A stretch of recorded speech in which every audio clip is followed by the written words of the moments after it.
नमस्कार सभी को। आज मैं आपके लिए क्लास लेके आया हूँ और आज की क्लास रहेगी ह्यूमन ज्योग्राफी यानी मानव भूगोल की। और मानव भूगोल में जो टॉपिक रहने वाला है आज का वो है भारत जनसंख्या नीति और कार्यक्रम। तो आज हम भारत की जनसंख्या के बारे में पढ़ेंगे और किस तरह से भारत ने समय समय पर नीतियाँ बनाई थी उनके बारे में हम पढ़ेंगे। तो आज का ये टॉपिक बहुत महत्वपूर्ण है, तो हम सामान्य परिचय के रूप में पढ़ेंगे। और अगर सोचिए कि अगर भारत की आबादी इसी रफ्तार से बढ़ती रही तो आने वाले 25 साल में आप महसूस करना कि आने वाले 25 साल में हम या 15 साल में बाद में हम नौकरी कैसे मिलेगी आपको। हम जो घर में उपयोग करने वाला पीने वाला जल है, बिजली है और जो भूमि उपयोग कर रहे हैं ये किसकी होगी। क्योंकि जिस रफ्तार से जनसंख्या बढ़ रही है तो जनसंख्या अधिक और संसाधनों की कमी होने की वजह से आपको बहुत कुछ जूझना पड़ सकता है। लेकिन आप जानते हैं भारत सरकार इस समस्या को रोकने के लिए 70 साल से एक खास नीति चला रही है जिसे हम कहते हैं जनसंख्या नीति और कार्यक्रम। यानी सरकार है वो समय समय पर जनसंख्या को कम कैसे किया जा सके, नियंत्रण किस तरह से कर सके जनसंख्या पर, इसके लिए उसकी नीति और कार्यक्रम है वो चला रही है। भारत है वो दुनिया का सबसे ज्यादा आबादी वाला देश बन चुका है। आज वर्तमान की अगर बात करें तो भारत दुनिया का सबसे ज्यादा जनसंख्या वाला देश है। यानी हर एक सेकंड में भारत में 2 बच्चे जन्म लेते हैं। यानी हर एक सेकंड की अगर बात करें, एक सेकंड की, और एक सेकंड में भारत में 2 बच्चे जन्म लेते हैं।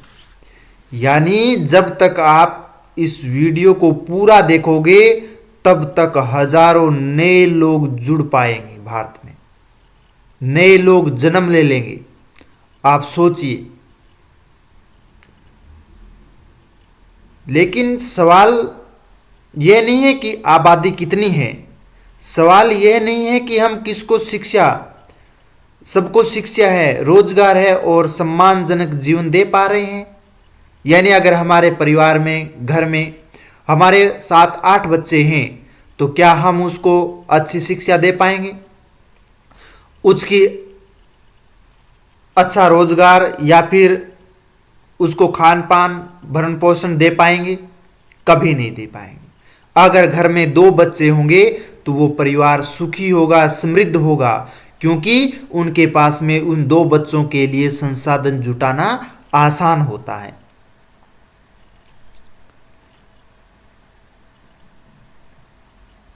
तो प्रिय विद्यार्थियों, आप में से कितनों ने देखा है कि आपने जब क्लास की सीट कम पड़ जाती है या फिर एग्जाम का फॉर्म भरते हो किसी प्रतियोगी परीक्षा के लिए, उसमें फॉर्म में लाखों आवेदन आते हैं, या फिर सरकारी अस्पतालों में लंबी लंबी लाइनें लगी रहती हैं।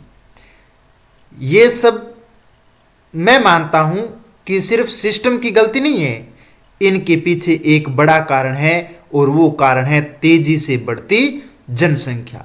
इसका कारण जिम्मेदार है हम आप लोग। तो भारत ने 1952 में ही दुनिया का पहला राष्ट्रीय परिवार नियोजन कार्यक्रम शुरू किया था।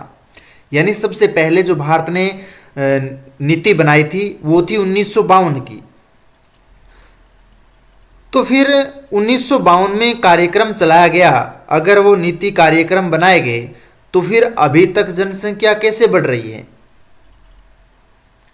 तो आज हम इसी जनसंख्या कार्यक्रम और नीति के बारे में भारत की जनसंख्या नीति क्या है, सरकार कौन कौन से कार्यक्रम चला रही है, ये कार्यक्रम कहाँ सफल हुए हैं, और आप सभी छात्रों के लिए ये वीडियो आपके लिए बहुत महत्वपूर्ण रहने वाला है, जो मानव भूगोल के लिए और मानव भूगोल से संबंधित ये टॉपिक और इस जनसंख्या कार्यक्रम और नीति से संबंधित जो टॉपिक है उससे आपके बहुविकल्प क्वेश्चन पूछे जाते हैं, लघुरात्मक क्वेश्चन, और हो सकता है एक बड़ा क्वेश्चन भी पूछ ले, निबंधात्मक क्वेश्चन।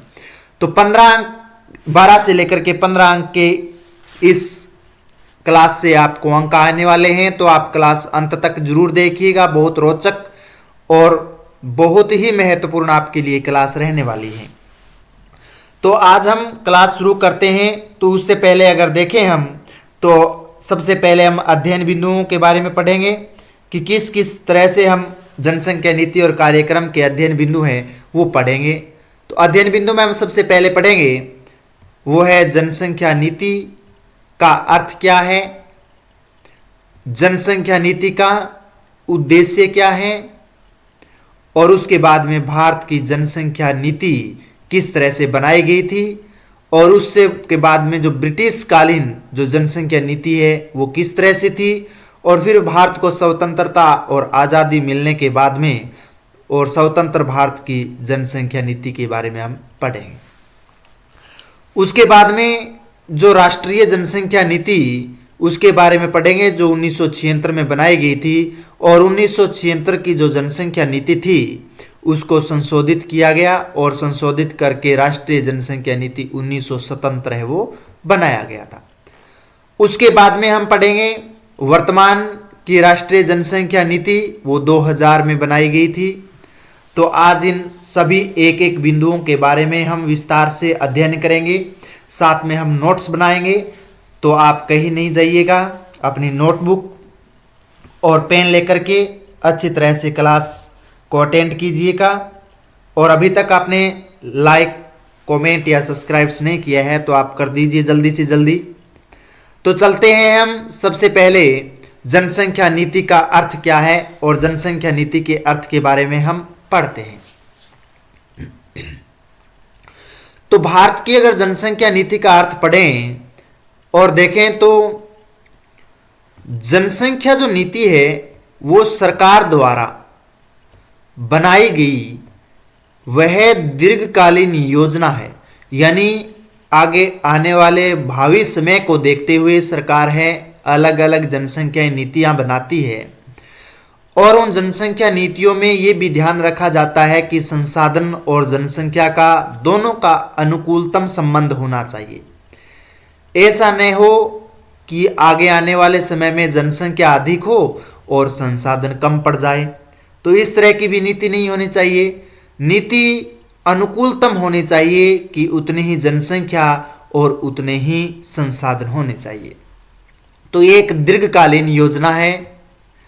आगे अगर हम देखें, जिसका उद्देश्य है वह है जनसंख्या के आकार को, यानी जनसंख्या के आकार, जैसे जनसंख्या वृद्धि के बारे में उसमें नियंत्रण करना, वितरण के बारे में, जनसंख्या का भारत में असमान वितरण है, कहीं पर अधिक जनसंख्या मिलेगी, कहीं पर आपको कम जनसंख्या मिलेगी।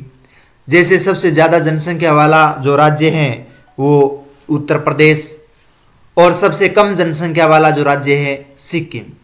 तो आप इन दोनों राज्यों की अगर तुलना करें तो इसमें असमान जनसंख्या पाई जाती है। तो इसी तरह से भारत के हर प्रांत क्षेत्र में जनसंख्या है वो असमान वितरण पाया जाता है, एवं उनकी गुणवत्ता को संतुलित करना यही इनका उद्देश्य रहा है जनसंख्या नीति का, कि जनसंख्या का आकार, जनसंख्या वृद्धि, वितरण और गुणवत्ता, इनको किस तरह से संतुलित किया जाना चाहिए। तो ये जनसंख्या नीति बनाई जाती है। जनसंख्या की वृद्धि या कमी करने के उद्देश्य से जनसंख्या नीतियों को बनाया जाता है, और इस जनसंख्या नीति में जन्म, मृत्यु व प्रवास को नियंत्रित किया जाता है। यानी जनसंख्या नीति में ये उद्देश्य रहते हैं कानून बनाए जाते हैं कि एक परिवार में कितने बच्चे होने चाहिए। तो कानून हमारे भारत का है कि 2 बच्चे होने चाहिए। मृत्यु को भी नियंत्रित करना कि मृत्यु दर तो कहीं ना कहीं ज़्यादा नहीं बढ़ रही है, वहाँ पर ऐसी कौन सी सुविधाएं नहीं हैं जिस तरह से स्वास्थ्य सुविधाएं होनी चाहिए जिससे मृत्यु दर, मातृ मृत्यु दर और शिशु मृत्यु दर है उसमें कमी लाया जा सके। तीसरा है प्रवास। तो प्रवास तभी करेंगे जब संसाधनों का अभाव होगा, रोजगार की कमी होगी। तो सरकार इसको भी ध्यान में रखा जाता है कि जिस क्षेत्र में जनसंख्या निवास करती है वहां पर उनको अच्छी शिक्षा, सुविधाएं, रोजगार है वो दिया जाना चाहिए जिससे लोग प्रवास नहीं करते हैं। और प्रवास नहीं करेंगे तो जनसंख्या का असमान वितरण नहीं होगा। इसके बाद में हम पढ़ेंगे यह नीति आर्थिक विकास और सामाजिक कल्याण से जुड़ी होती है। यानी जो जनसंख्या नीति होती है वो आर्थिक विकास के लिए, यानी ऐसा कोई प्रांत या क्षेत्र ऐसा नहीं हो जो पिछड़ा हुआ हो, गरीब श्रेणी में हो, तो वहाँ पर आर्थिक विकास किस तरह से किया जा सके, उसको रोजगार किस तरह से मुहैया कराया जा सके, इस पर सरकार ध्यान देती है। सामाजिक कल्याण यानी समाज का किस तरह से उत्थान किया जा सकता है, तो उस तरह से सरकार नीतियां बनाती है। तो हमारा जनसंख्या नीति और अर्थ, इसमें आप सामान्य परिचय डाल लीजिए सबसे पहले। हाँ, सामान्य परिचय और लिखिए अपनी नोटबुक में, जनसंख्या नीति से तात्पर्य, जनसंख्या नीति से तात्पर्य सरकार द्वारा बनाई गई उस सुव्यवस्थित एवं दीर्घकालीन नीति से है, उस सुव्यवस्थित एवं दीर्घकालीन नीति से है जिसके माध्यम से देश की जनसंख्या के आकार, वृद्धि दर, वितरण, जनसंख्या के आकार, वृद्धि दर, वितरण तथा गुणात्मक स्तर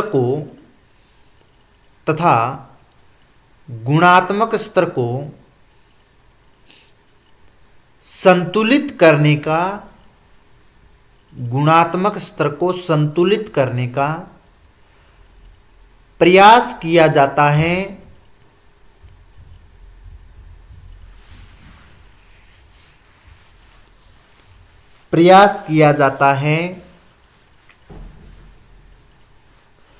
जनसंख्या नीति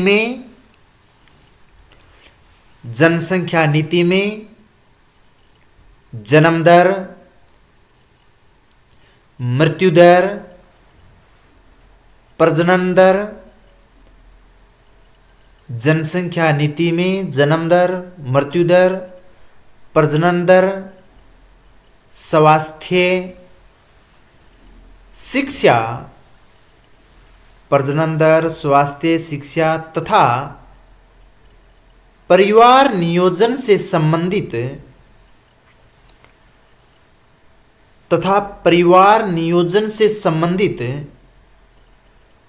उपाय शामिल होते हैं। परिवार नियोजन से संबंधित उपाय शामिल होते हैं। भारत जैसे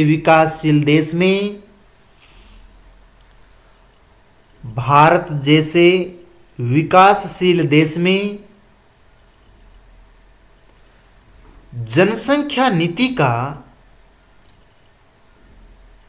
जनसंख्या नीति का विशेष महत्व है। जनसंख्या नीति का विशेष महत्व है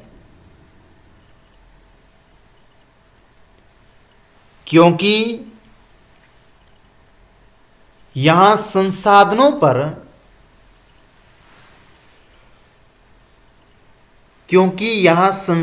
पर जनसंख्या का दबाव अधिक रहा है।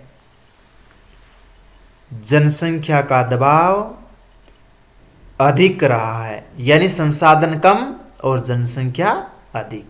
और संसाधन कम होंगे और जनसंख्या अधिक होगी तो वहां पर वो क्षेत्र पिछड़ा हुआ होगा, लोगों को रोजगार नहीं मिलेगा, तो वहां पर भूखमरी की समस्याएं उत्पन्न होगी। तो इस तरह से अनेक कारण उत्पन्न होते हैं।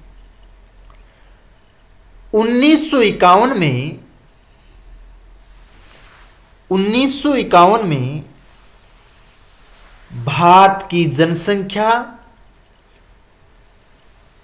1951 में भारत की जनसंख्या 36 करोड़ थी।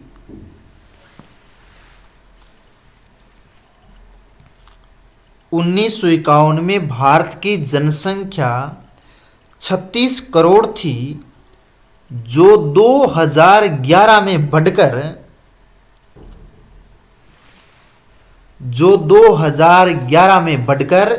121 करोड़ हो गई।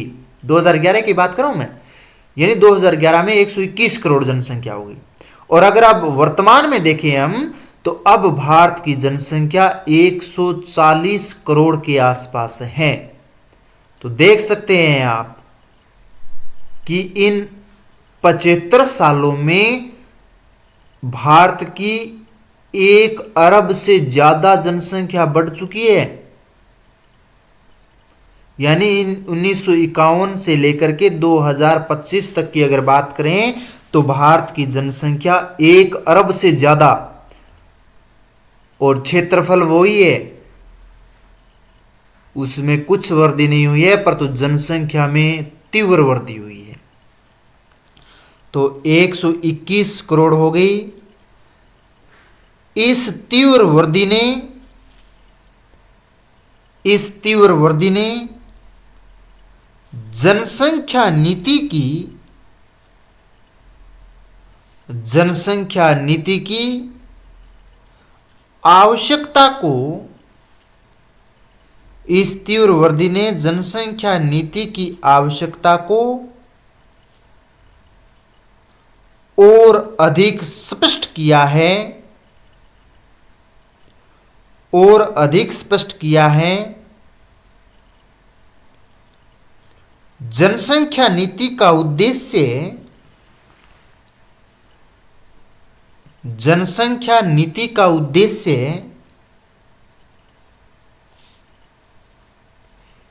केवल जनसंख्या नियंत्रण नहीं, यानी जनसंख्या पर नियंत्रण नहीं है। उद्देश्य केवल जनसंख्या नियंत्रण नहीं, बल्कि मानव संसाधन विकास,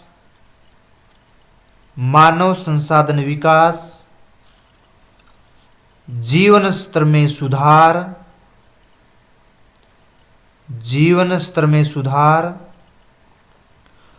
और सतत विकास को सुनिश्चित करना है। सतत विकास यानी लगातार विकास होना, ठीक है। तो सतत विकास को सुनिश्चित करना है।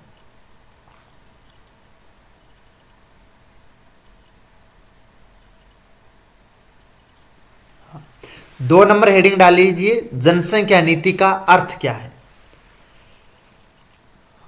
जनसंख्या नीति का अर्थ, तो जनसंख्या नीति के अर्थ में आप डाल लीजिएगा, किसी क्षेत्र विशेष में जनसंख्या के समुचित विकास के लिए जनसंख्या के समुचित विकास के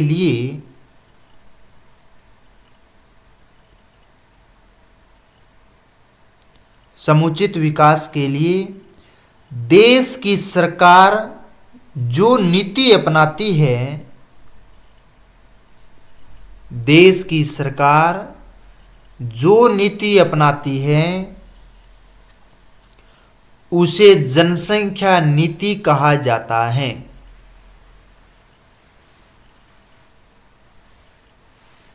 उसे जनसंख्या नीति कहा जाता है।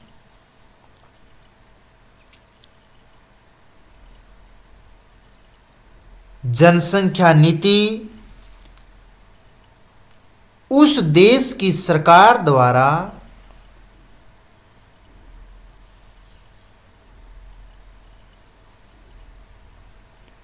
जनसंख्या नीति उस देश की सरकार द्वारा जनसंख्या वृद्धि दर, जनसंख्या की संरचना, जनसंख्या वितरण, जनसंख्या वृद्धि दर, जनसंख्या की संरचना, जनसंख्या वितरण आदि को नियंत्रित करने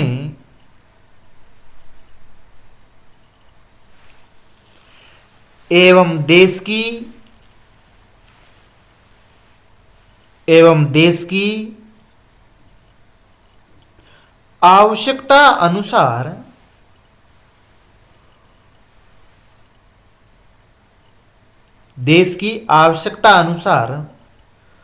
वृद्धि या कमी करने के उद्देश्य से अपनाई जाती हैं।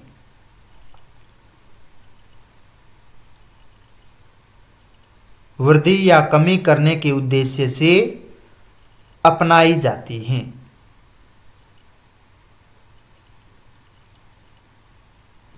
आगे हेडिंग डालिए आज आप इसी में ही, जनसंख्या नीति के अर्थ में ही, आरजे पार्कस के अनुसार, आरजे पार्कस के अनुसार इन्होंने जनसंख्या नीति के जो अलग अलग चरण बताए हैं, तो आप लिख लीजिए, मैं आपको नोट करवा देता हूं। जनसंख्या नीति के निम्न चरण होते हैं। आरजे पार्कस ने अलग अलग जनसंख्या नीति के चरण बताए थे। एक नंबर लिखिए,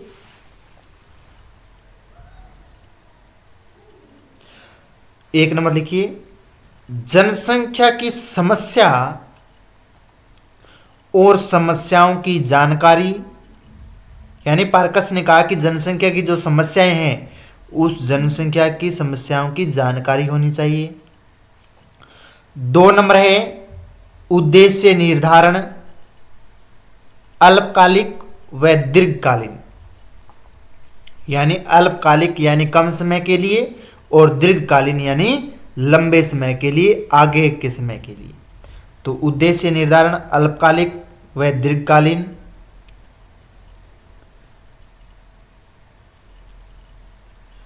उद्देश्यों का अनुकूलन, 3 नंबर डाल लीजिए। उद्देश्यों का अनुकूलन यानी जनसंख्या और संसाधन के बीच में अनुकूलन होना चाहिए। 4 नंबर, उद्देश्य की पूर्ति के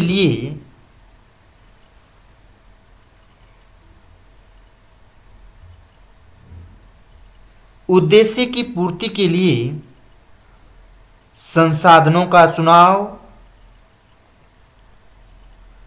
उद्देश्य की पूर्ति के लिए संसाधनों का चुनाव यानी कौन से क्षेत्र में किस तरह के संसाधन है वो ज़्यादा पनप सकते हैं या उपयोग में लिए जा सकते हैं, तो इस तरह से उसका चुनाव होना चाहिए। तो ये थी जनसंख्या सामान्य परिचय और जनसंख्या नीति का अर्थ। अब हम पढ़ते हैं जनसंख्या नीति की जो मुख्य मुख्य उद्देश्य थे, और उसमें से हम एक भूगोलवेत्ता का नाम पढ़ते हैं जिसका नाम है पाल मिडाज का। और पाल मिडाज ने जनसंख्या नीति के निम्न उद्देश्य भी बताए हैं। और पाल्मिडाज ने जो 6 उद्देश्य जो बताए हैं, उसमें पहला है जन्म दर पर नियंत्रण प्राप्त करना, यानी जिस तरह से जन्म दर उच्च है तो उस पर नियंत्रित किया जाना, यानी अगर घर में एक परिवार के 7-8 बच्चे पैदा हो रहे हैं तो उस पर किस तरह से नियंत्रण है वो लगाया जा सकता है, उसमें किस तरह से कमी लाई जा सकती है। 2 नंबर है मृत्यु दर में कमी लाना, यानी जिस तरह से सर्वाधिक संख्या में लोगों की मृत्यु हो रही है तो उसको नियंत्रित कैसे किया जा सकता है, उसमें कमी कैसी लाई जा सकती है। क्योंकि प्राचीन समय में लोगों की अकाल मृत्यु होती थी और उनकी मुख्य समस्याएं थी वो थी स्वास्थ्य सेवाओं का न होना। तो स्वास्थ्य सेवाओं का न होने की वजह से लोगों की अकाल मृत्यु हो जाती थी, यानी एक परिवार में 18-19 सदस्य यानी बच्चे पैदा होते थे और उन 18-19 बच्चों में से 12-13 बच जाते थे, परंतु 7-8 जो लोग थे वो उनकी मृत्यु हो जाती थी। तो उसमें कमी किस तरह से लाया जा सकता है, तो वह स्वास्थ्य सेवाएं, अनेक महामारियां थी, उन महामारियों पर वर्तमान समय में नियंत्रण लाया गया। तो लगातार ये स्वास्थ्य सेवाएं होने की वजह से उस मृत्यु दर में कमी आई है। 3 नंबर है जनसंख्या वृद्धि का नियोजन करना, यानी जिस तरह से जनसंख्या वृद्धि बढ़ रही है उसका नियोजन या प्लानिंग किस तरह से की जा सकती है, उसके बारे में दीर्घकालीन और अल्पकालीन तरीके से ध्यान देना। 4 नंबर जो पाल्मिडाल ने दिया है वो है जनसंख्या के भौगोलिक वितरण में संतुलन स्थापित करना, यानी भारत में समान रूप से जनसंख्या नहीं पाई जाती है, कहीं पर अधिक जनसंख्या है और अधिक जनसंख्या आपको वहां मिलेगी जहां पर उपजाऊ मृदा हो, पीने का स्वच्छ जल हो, यानी जो नदी घाटियां हैं, और मैदानी भाग हो, तो वहां पर आपको जनसंख्या अधिक मिलेगी। और जैसे ही हम पर्वतीय या पठारी क्षेत्रों की ओर जाएंगे, दुर्गम क्षेत्रों की ओर जाएंगे, तो वहां पर जनसंख्या कम मिलेगी। और ये हम भारत में देखते हैं कि गंगा का मैदान है उत्तर प्रदेश में और वहां पर भारत की सबसे ज्यादा जनसंख्या निवास करती है।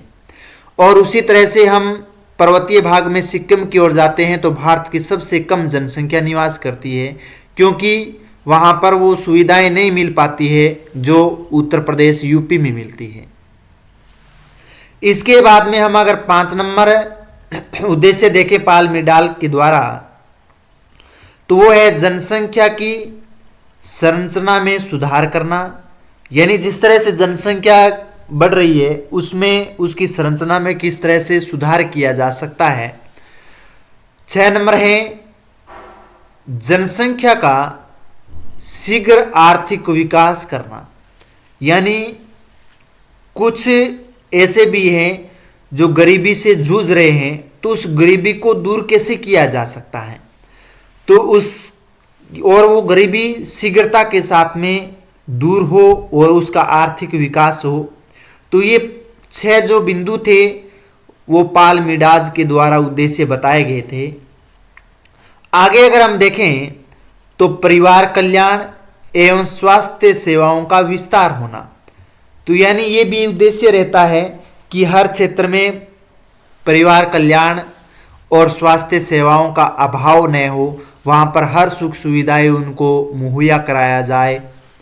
उसके बाद में अगर हम देखें तो जनसंख्या और संसाधनों में संतुलन स्थापित हो, यानी दोनों में उतनी ही जनसंख्या और उतने ही संसाधन होते हैं तो वहाँ पर आर्थिक विकास तीव्र गति से ही होता है।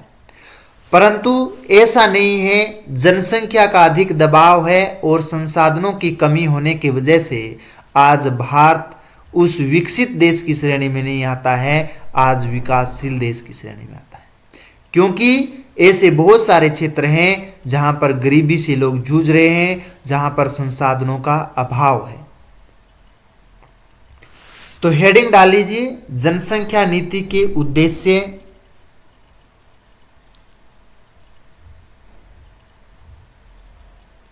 हाँ, जनसंख्या नीति के उद्देश्य, और नोट कर लीजिए अपने नोटबुक में। जनसंख्या नीति के प्रमुख उद्देश्य, जनसंख्या नीति के प्रमुख उद्देश्य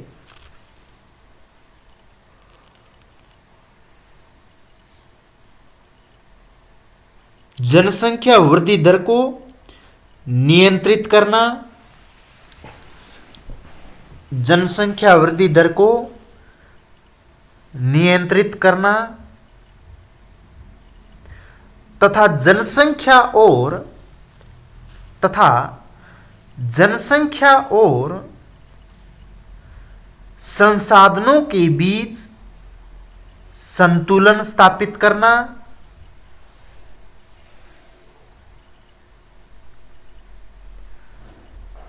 के बीच संतुलन स्थापित करना। इसके अंतर्गत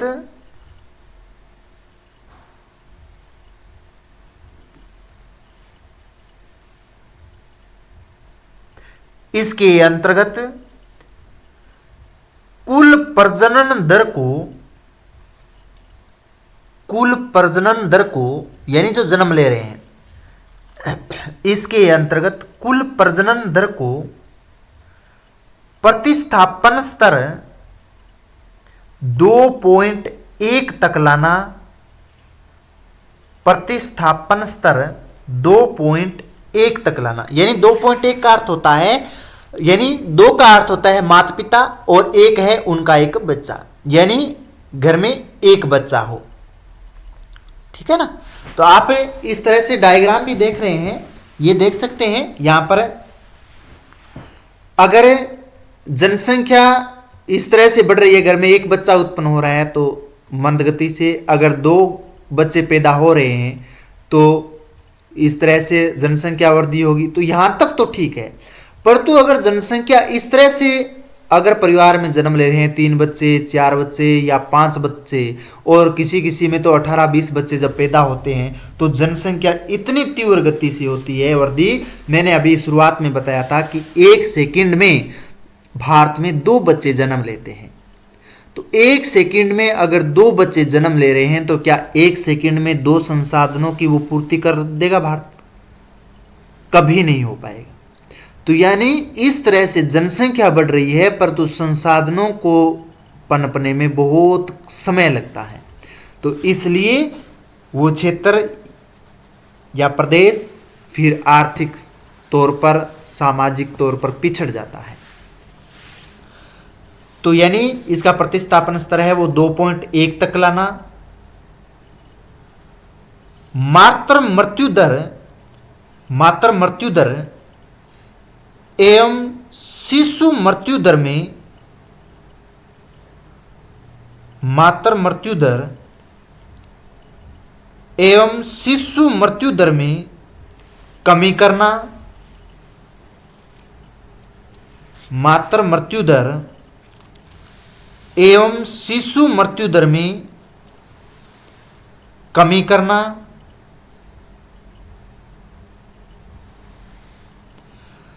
तथा परिवार के आकार को सीमित करना शामिल है। परिवार के आकार को सीमित करना शामिल है। यानी जिस तरह से जनसंख्या बढ़ रही है, आकार बढ़ रहा है समाज का, परिवार का, उसको सीमित करना। यानी पहले हम प्राचीन समय में जाएंगे तो हमारे परिवार का जो दायरा था बहुत बड़ा था, क्योंकि वो सभी लोग संयुक्त परिवार में रहते थे। अगर घर में चाचा ताऊ, यानी 5 चाचा हो गए, 6 ताऊ हो गए, 1 आप हो गया, तो कितने सदस्य हो गए? 5 और 6 11 और 1 12। अब 12 सदस्य ये हो गए। अब 12 ये, और उसके बाद में 12 उनकी पत्नी हो गई, यानी शादीशुदा तो कितने हो गए 24। माता पिता 2 हो गए 26। अब अगर उनके घर में इन 12 लोगों के मान लीजिए औसत मान लीजिए आप 14 से तो कम रहते ही नहीं थे, तो 14 आप देख सकते हैं तो कितने हो सकते हैं, टोटल परिवार कितने तक संख्या में जा सकते हैं। अब कुछ उसमें भुआ भी है शामिल हो जाती है, यानी अविवाहित होती है तो यानी लगभग 350 के आसपास या 350 से ज़्यादा लोग हैं एक परिवार में रहते थे। तो वो परिवार संयुक्त परिवार बहुत बड़ा परिवार होता था। अब उन 365 लोगों में कमाने वाले कितने हैं, 12 ये और 12 ये, मान लीजिए 24 लोग हैं। अब 24 लोग कमाने वाले हैं और इनका भरण पोषण करेंगे, तो इनका भरण पोषण हो पाता है। उनको अच्छी न तो शिक्षा दे पाते थे, ना अच्छा रोजगार दे पाते थे, तो लोगों का ध्यान है वो किस ओर था, मवेशियों को चराना, कृषि करना। अब भूमि जोत का आकार है वो भी लगातार कम होता जा रहा है, क्योंकि अगर इन 365 में से अगर हम बात करें तो ये 12 थे। अब जितने जमीन होगी, भूमि होगी, तो उसमें बंटवारा होगा, तो यानी भूमि जोत है वो लगातार उसमें कमी आ रही है। तो यानी जनसंख्या है वो तीव्र गति से बढ़ रही है और उसके आकार को अब क्या करना, सीमित करना, ये भी एक सरकार की नीति है। हाँ, आगे नोट कीजिए। भारत में 1950-51 में भारत में 1950-51 में शिशु मृत्यु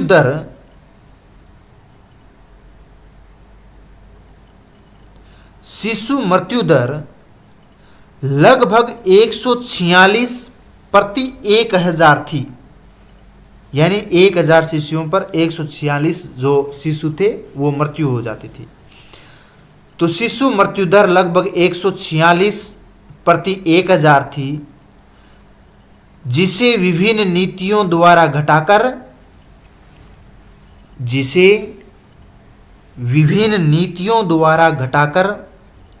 2019 में लगभग 30 प्रति 1000 किया गया, यानी 2019 में 30 प्रति 1000 किया गया।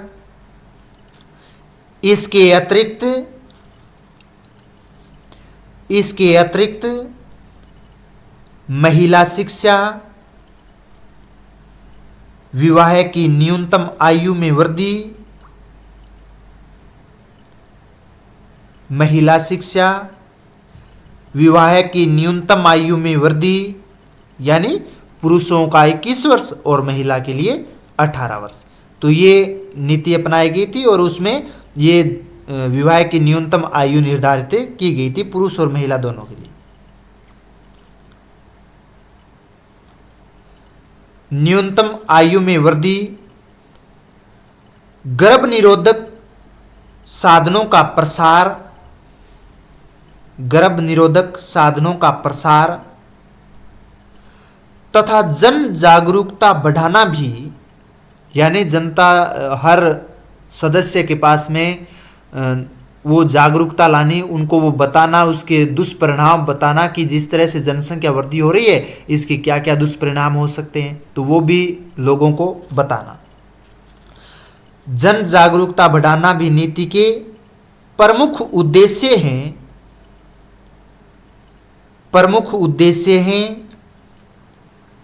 जनसंख्या नीति का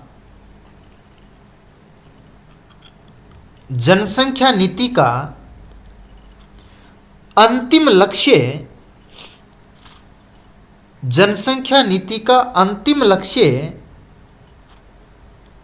जीवन स्तर में सुधार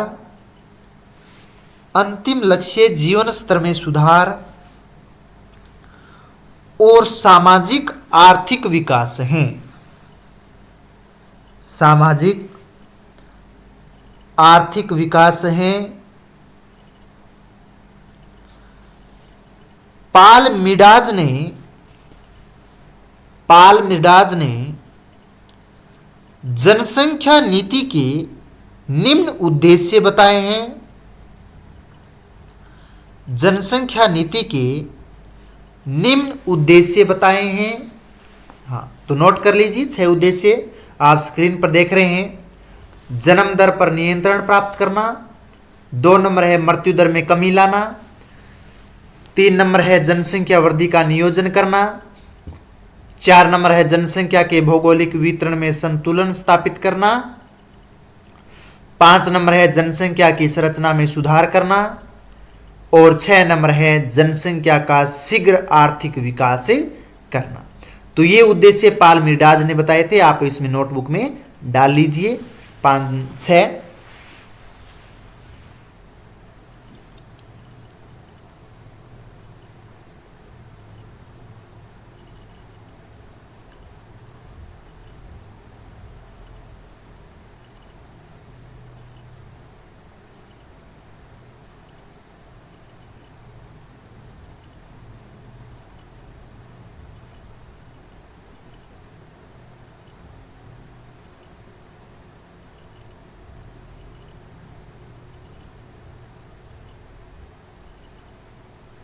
हाँ, 6 जो उद्देश्य बताए थे वो आपने नोट कर लिए हैं।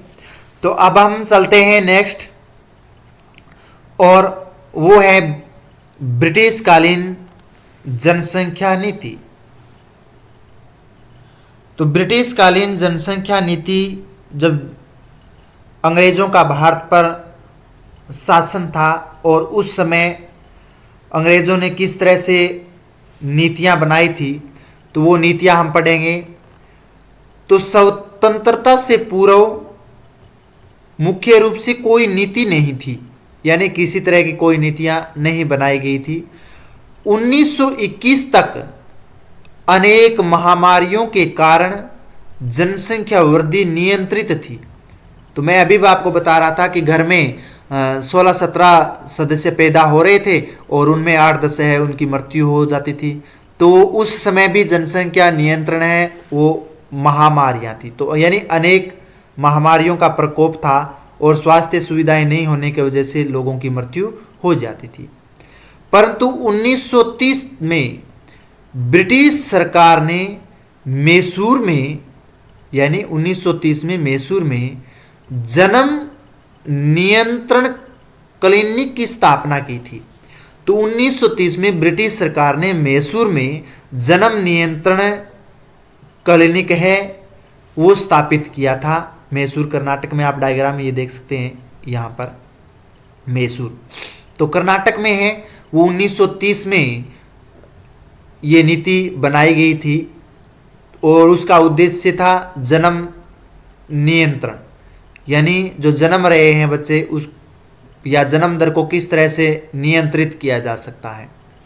उसके बाद में 1935 में राष्ट्रीय योजना समिति का निर्माण भारतीय राष्ट्रीय कांग्रेस द्वारा किया गया था और इसमें निम्न तथ्य है वो रखे गए थे, और वो तथ्य थे जनसंख्या नियंत्रण के द्वारा ही जीवन स्तर में सुधार संभव है। यानी उसमें कहा गया था 1935 में कि जनसंख्या का किस तरह से उस पर नियंत्रण स्थापित किया जाना है। अगर जनसंख्या इसी तरह से बढ़ती रही तो जीवन स्तर में हर लोगों के जीवन स्तर को सुधारा नहीं जा सकता है। परंतु उनमें कहा गया कि जनसंख्या को अगर यह अब से ही 1935 से ही अगर नियंत्रित किया जा शुरू कर दिया जाए तो हर इंसान को रोजगार और भूखमरी की समस्याएं उत्पन्न नहीं होगी, उसको आसानी से रोजगार प्राप्त हो जाएगा, संसाधनों के आसानी से संसाधन उपलब्ध हो जाएंगे। 2 नंबर देखें तो राष्ट्रीय जनसंख्या नीति में परिवार नियोजन प्रमुख अंग होना चाहिए, यानी परिवार नियोजन है वो अपनाना चाहिए और उसको प्रमुख एक अंग माना गया था। उसके बाद में विवाह के लिए बालिक बालिका की उम्र में वृद्धि की जानी चाहिए। पहले लड़के और लड़कियों की छोटी उम्र में ही शादी कर देते थे। और छोटी उम्र में ही शादी करने की वजह से जब वो छोटी उम्र में ही लड़की माँ बनती थी तो उसकी अकाल मृत्यु हो जाती थी, तो उसको कहते हैं मातृ मृत्यु दर। तो उसमें उसमें वृद्धि की गई थी शादी में कि बालक की यानी लड़के की उम्र 21 वर्ष और लड़की यानी बालिका की उम्र 18 वर्ष तय होनी चाहिए। अगर इससे कम उम्र के लोगों की अगर शादी कर रहे हैं तो वो कानूनी अपराध है, तो उसमें उम्र वृद्धि की गई थी। उसके बाद में अगर 4 नंबर पढ़ें तो संक्रामक रोगों की नसबंदी अनिवार्य, यानी जो वायरल जिस तरह से रोग फैलते हैं तो उस पर किस तरह से नियंत्रण स्थापित हो, इस तरह के रोगों को जड़ से ही खत्म किया जाना ये भी एक अनिवार्य था। उसके बाद में ये निर्णय लिया गया कि बहुपत्नी प्रथा की समाप्ति हो। बहुपत्नी प्रथा यानी एक पति है या एक पुरुष है वो 2 या 2 से अधिक शादी कर सकता था, ऐसा था। परंतु 1935 में कानून बनाया गया कि बहुपत्नी प्रथा है उसको समाप्त किया जाना चाहिए। पुरुष हो चाहे महिला हो वो एक ही शादी कर सकती है। तो बहुपत्नी प्रथा है उसको समाप्त कर दी थी। पहले जो लोग थे वो 7-8 महिलाएं रखते थे, वो उसके 7-8 के 10 के एवरेज से ही हम अगर बच्चे की बात करें तो 70-80 बच्चे पैदा होते थे, ठीक है ना। तो इसलिए बहुपत्नी प्रथा है उसको भी समाप्त कर दिया गया था। तो हेडिंग डाल लीजिए ब्रिटिश कालीन जनसंख्या नीति।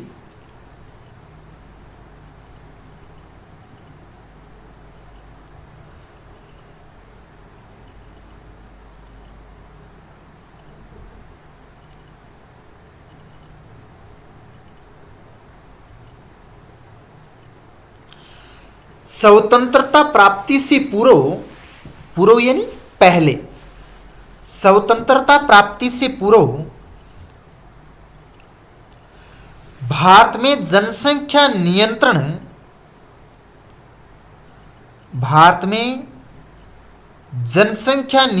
संबंधी किसी भी नीति को लागू नहीं किया गया। स्वतंत्रता प्राप्ति से पूर्व भारत में जनसंख्या नियंत्रण संबंधी किसी भी नीति को लागू नहीं किया गया, क्योंकि ब्रिटिश शासन की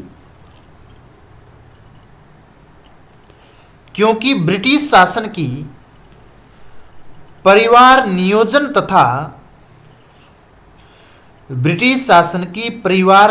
तथा परिवार कल्याण संबंधी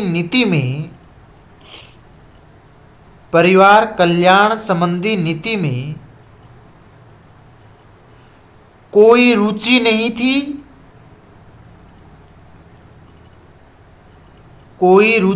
थी।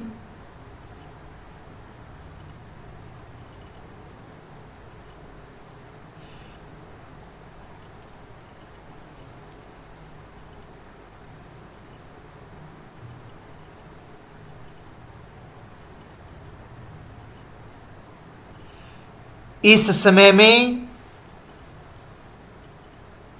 समय में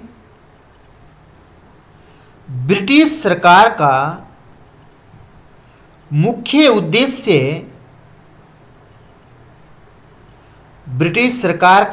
उद्देश्य प्रशासनिक सुविधा के लिए जनसंख्या आंकड़े एकत्रित करना था।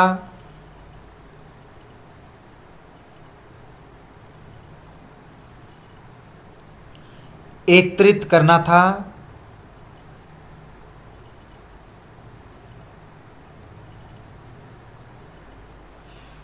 1921 के बाद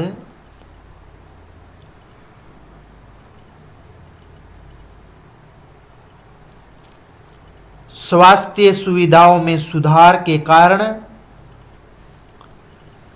स्वास्थ्य सुविधाओं में सुधार के कारण मृत्यु दर घटती गई, मृत्यु दर घटती गई, जिसके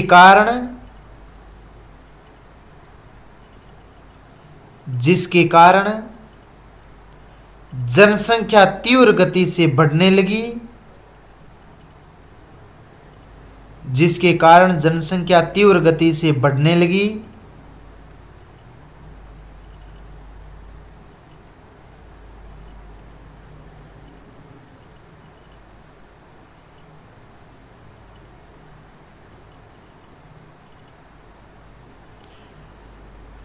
इसके अतिरिक्त ब्रिटिश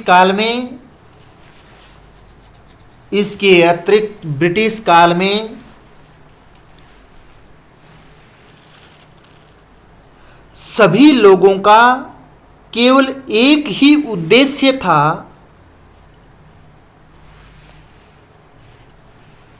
ब्रिटिश काल में सभी लोगों का एक ही उद्देश्य था, स्वराज, यानी देश को किसी तरह से आजाद कराना। एक ही उद्देश्य था स्वराज, और स्वतंत्रता आंदोलन के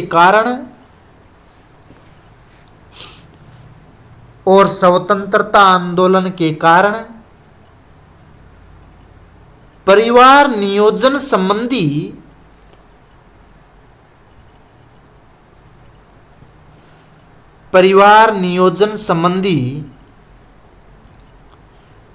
कार्यक्रमों पर ध्यान कम दिया गया।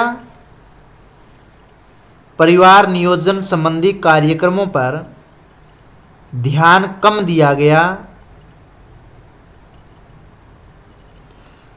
1930 में ब्रिटिश सरकार ने दक्षिण भारत में मैसूर राज्य में, और वर्तमान कर्नाटक में है, मैसूर राज्य में जन्म नियंत्रण क्लिनिक की स्थापना की। जन्म नियंत्रण क्लिनिक की स्थापना की, जो परिवार नियोजन के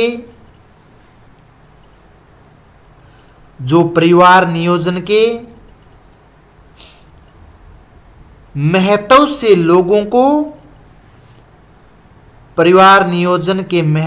लोगों को अवगत कराती थी, लोगों को अवगत कराती थी।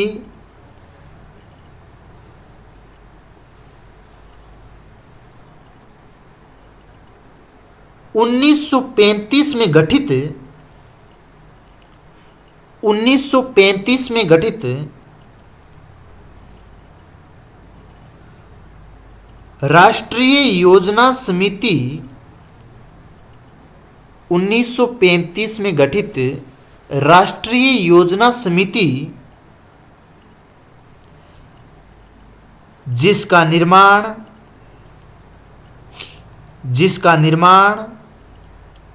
भारतीय राष्ट्रीय कांग्रेस द्वारा किया गया था, जिसका निर्माण भारतीय राष्ट्रीय कांग्रेस द्वारा किया गया था,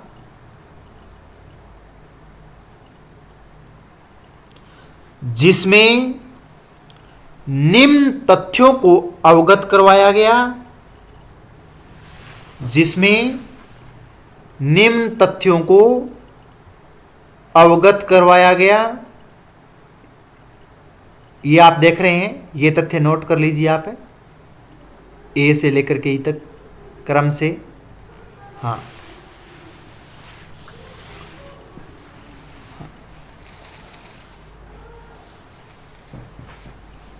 निम्न तथ्य अवगत करवाए गए।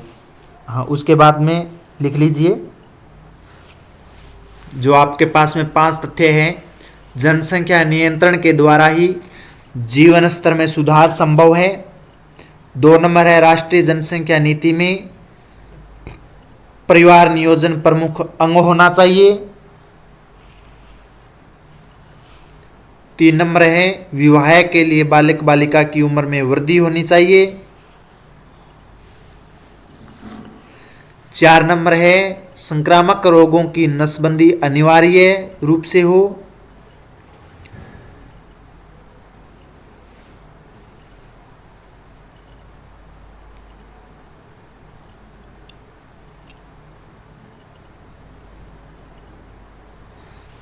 और बहुपत्नी प्रथा की समाप्ति हो।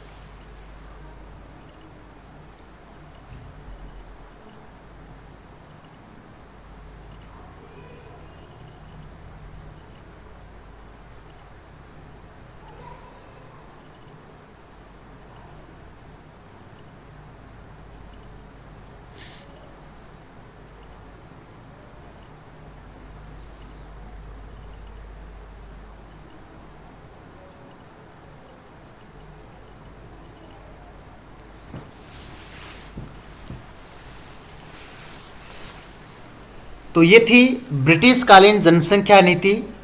अब हम पढ़ते हैं भारत की जनसंख्या नीति के बारे में। और भारत की जनसंख्या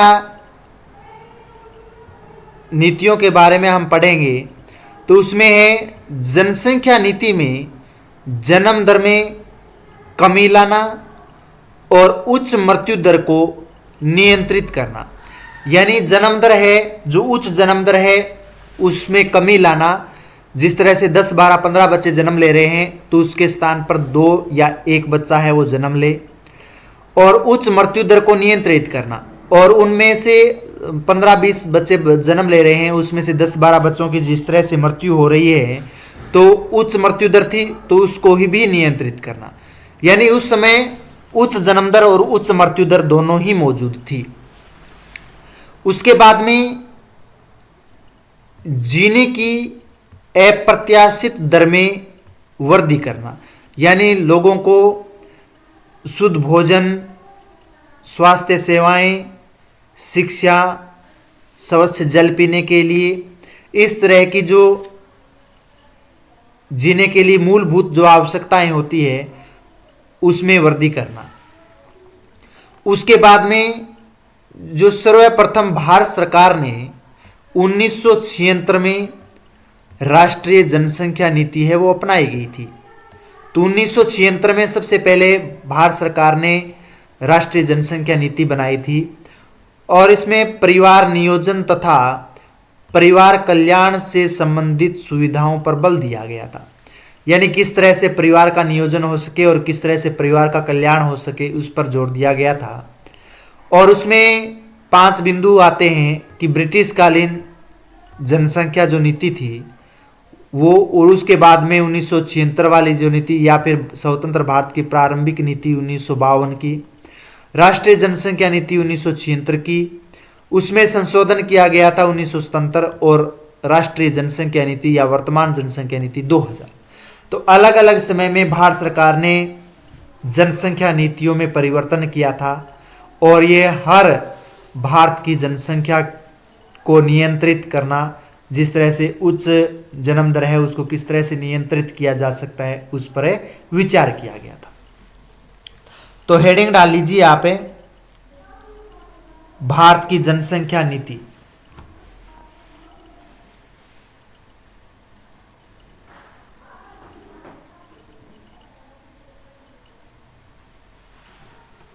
हाँ, नोट कीजिए, भारत में जनसंख्या नीतियों का विकास विभिन्न चरणों में हुआ है। भारत में जनसंख्या नीतियों का विकास विभिन्न चरणों में हुआ है। ब्रिटिश काल 1872 से 1947 के बीच में लगा सकते हो समय। ब्रिटिश काल 1872 से 1947 में कोई स्पष्ट जनसंख्या नीति नहीं थी। कोई स्पष्ट जनसंख्या नीति नहीं थी।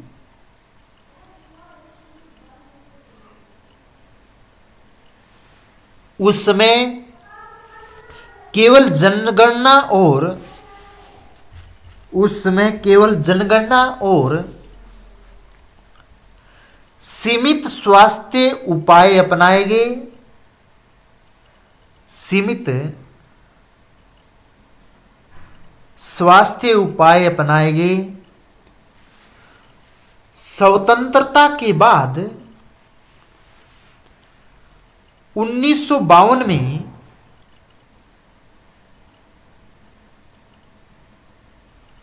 स्वतंत्रता के बाद 1952 में भारत ने विश्व का पहला राष्ट्रीय परिवार नियोजन कार्यक्रम भारत ने विश्व का पहला राष्ट्रीय परिवार नियोजन कार्यक्रम प्रारंभ किया। राष्ट्रीय परिवार नियोजन कार्यक्रम प्रारंभ किया। 1960 और 70 के दशक में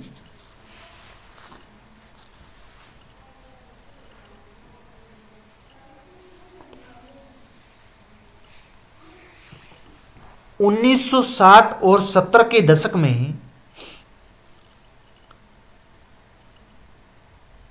जनसंख्या नियंत्रण को विकास से जोड़ा गया। जनसंख्या नियंत्रण को विकास से जोड़ा गया। 1976 में कठोर जनसंख्या नीति लागू की गई।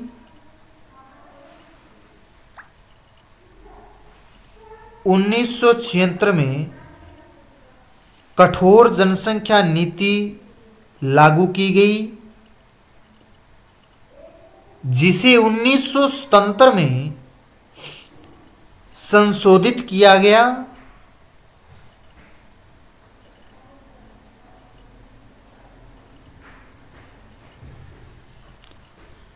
1977 में संशोधित किया गया। 1976 नीति के अंतर्गत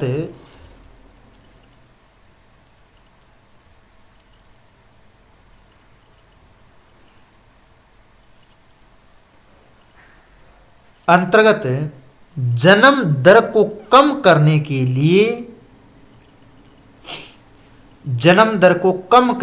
लिए विभिन्न कृत्रिम संसाधनों के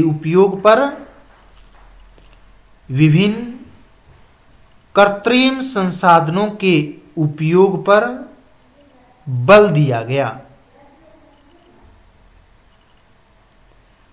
यानी कृत्रिम जो संसाधन है, मानव द्वारा निर्मित संसाधन है, उनके उपयोग पर बल दिया गया।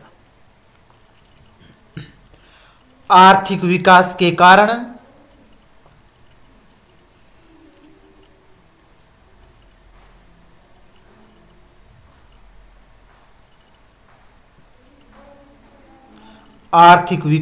कारण जीवन स्तर ऊपर उठाना।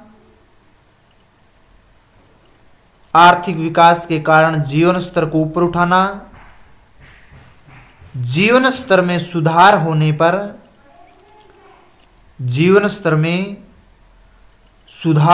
पर जन्म दर अपने आप ही नीचे गिरने लगता है, क्योंकि लोगों को रोजगार मिल जाता है, तो लोगों का ध्यान है वो रोजगार की ओर आकर्षित हो जाता है। तो इससे जन्म दर है वो तीव्र गति से नीचे की ओर गिर जाती है।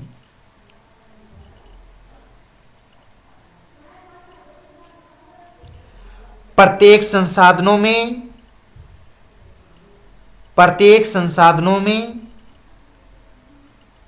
परिवार नियोजन तथा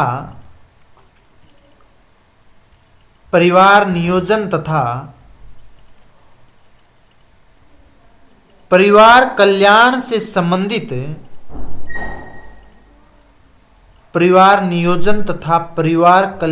संबंधित सुविधाओं का विस्तार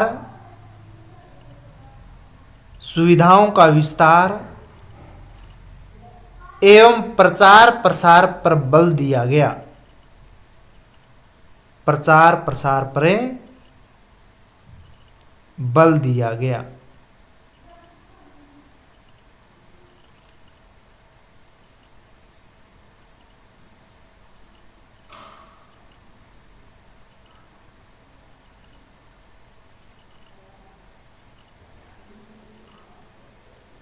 तो ये था भारत की जनसंख्या नीति। अब हम आगे पढ़ेंगे और वो है स्वतंत्र भारत की जनसंख्या नीति के बारे में।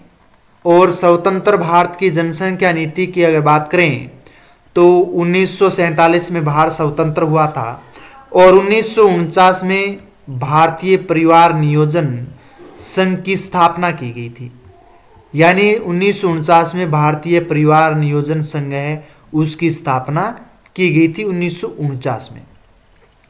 और प्रथम पंचवर्षीय योजना में जनसंख्या वृद्धि के नियंत्रण पर अधिक ध्यान केंद्रित किया गया। यानी जो प्रथम पंचवर्षीय योजना लागू की गई थी और उसमें ये मुख्य बिंदु था कि जनसंख्या वृद्धि है उसको किस तरह से नियंत्रित किया जा सकता है।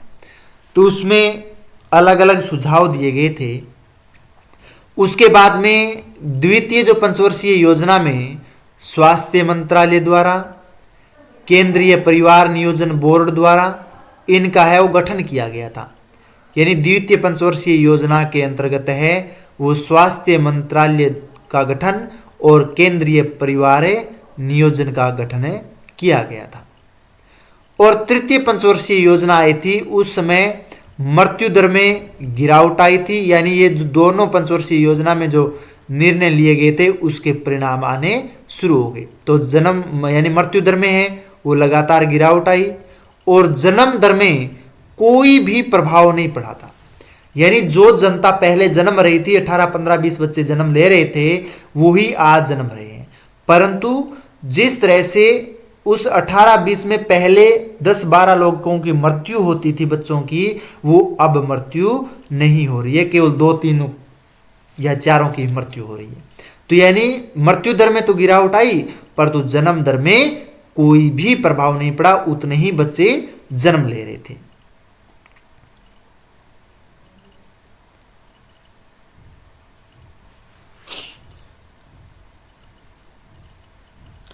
उसके बाद में अगर हम देखें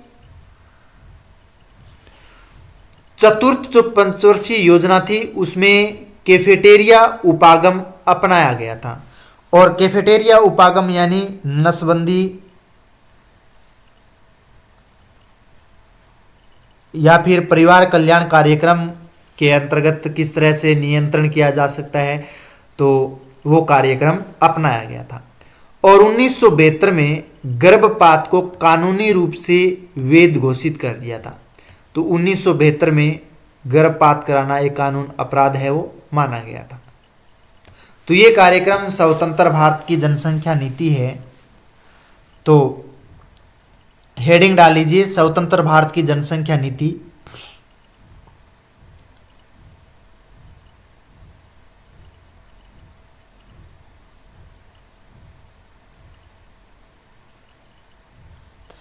स्वतंत्रता के बाद नोट कीजिए, स्वतंत्रता के बाद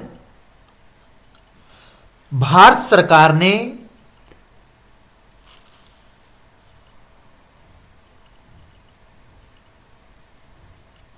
स्वतंत्रता के बाद भारत सरकार ने जनसंख्या वृद्धि को आर्थिक विकास में प्रमुख बाधा माना, यानी रुकावट, आर्थिक विकास में प्रमुख बाधा माना। 1952 में भारत ने विश्व का पहला 1952 में भारत ने विश्व का पहला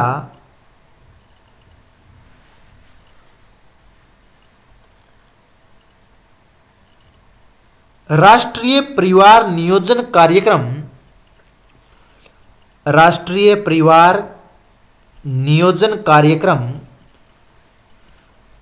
प्रारंभ किया गया। विश्व का पहला राष्ट्रीय परिवार नियोजन कार्यक्रम प्रारंभ किया गया। यह कार्यक्रम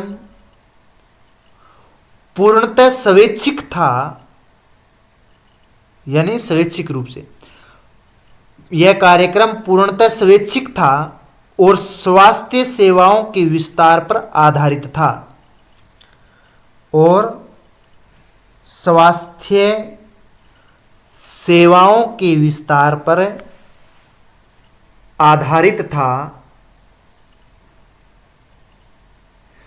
पंचवर्षीय योजनाओं में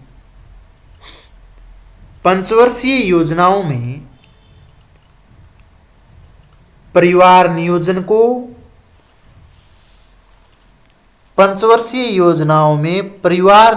को विशेष महत्व दिया गया।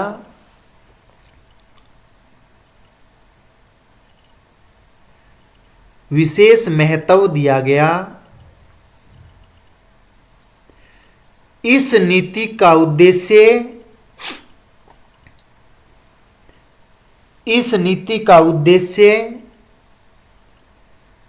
जन्म दर को कम करना,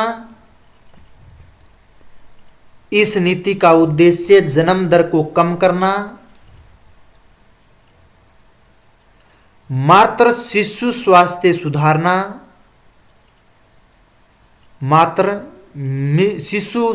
सुधारना और जीवन प्रत्याशा बढ़ाना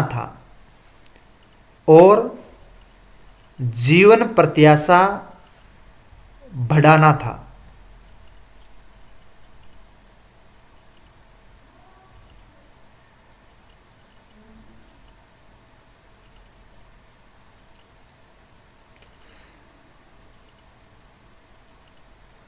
द्वितीय पंचवर्षीय योजना के अंतर्गत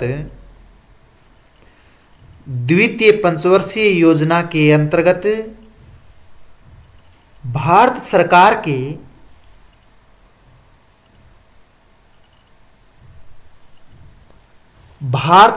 के स्वास्थ्य मंत्रालय द्वारा केंद्रीय परिवार नियोजन बोर्ड का गठन किया गया। तृतीय पंचवर्षीय योजना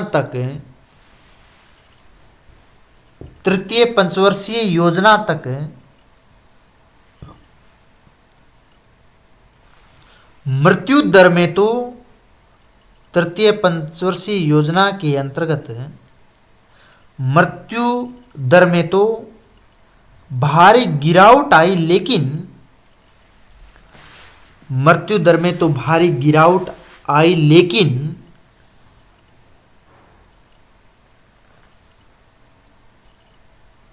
जन्म दर पर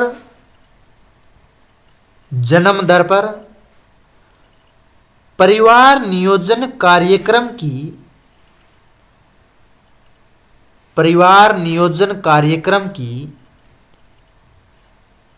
अस्थिरता के कारण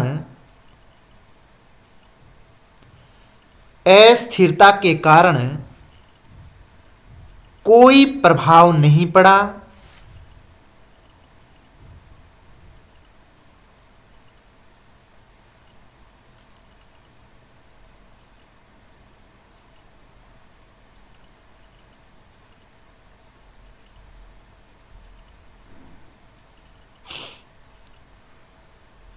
चतुर्थ पंचवर्षीय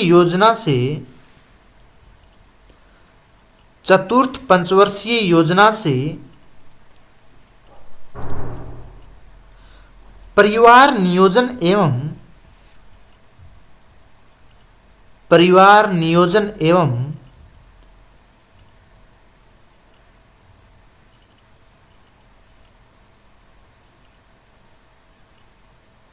परिवार कल्याण कार्यक्रमों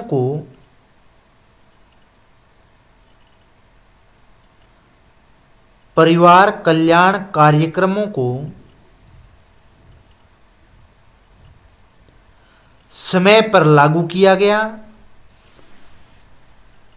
समय पर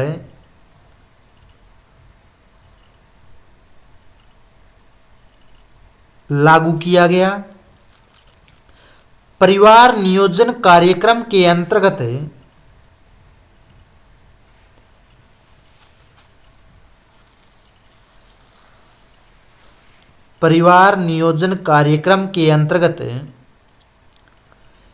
कैफेटेरिया उपागम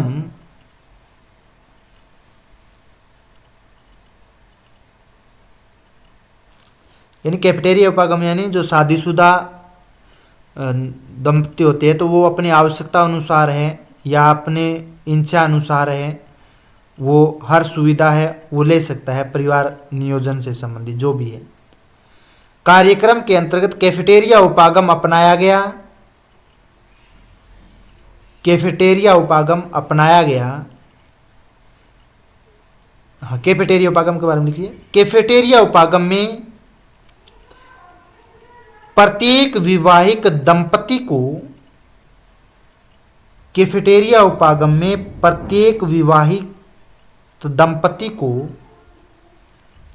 यह सुविधा दी गई थी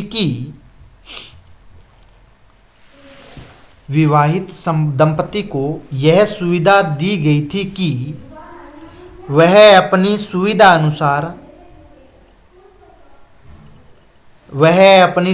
अनुसार परिवार नियोजन के किसी भी साधन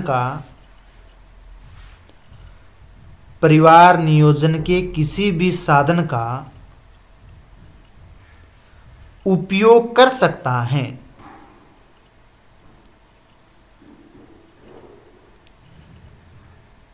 परिवार नियोजन के किसी भी साधन का उपयोग कर सकता है।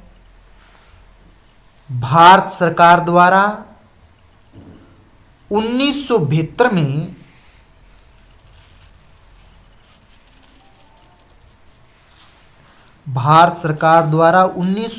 में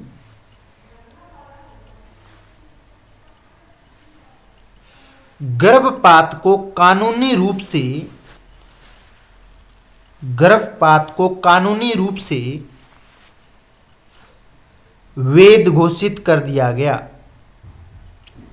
कानूनी रूप से वैध घोषित कर दिया गया।